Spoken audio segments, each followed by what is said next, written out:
હવે હું આજે નાના મોટે મોટી વાત કરીને આયા હું કે દરેક કી રિસ્પેક્ટ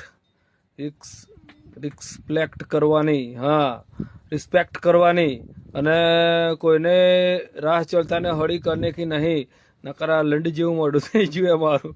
ને મારે શું કેટલો રૂપાળો હતો બોલે, મસ્ત લાઈન મારતી હતી બધી. આ એને મને શું પેલા લોડાએ કઈ એક્શન મારી તે સીધો ભેડાળું થઈ ગયું. એની મારે શું મને તો જોવું જ ત્યાં શું આવે બોલો, લડ જેવું મોઢું લાગે યાર. તારે મારો શેઠા જેવડો હતો તો એની માને છું માસ ચડીને બેકી દીધી. અઠવાડિયા અહીં ભેડ છું, આ ભેડો લઈને ફરતો ફરવું બોલો. અરે લંડ જેવું મગજ થઈ ગયું મારે, કોઈ જોતી નહીં હવે. અને મુઠિયા મારવાના દાડા આવી ગયા, એટલે કોઈને છંછેડવાના નહીં. આ એક તમારા સંબંધના કારણે મારે તમને એક ઇન્ફોર્મ કરવા આવ્યો. બાકી વાતને જરા ધ્યાનમાં લેજો હો. લંડ ગાલું ઠંડા પાન.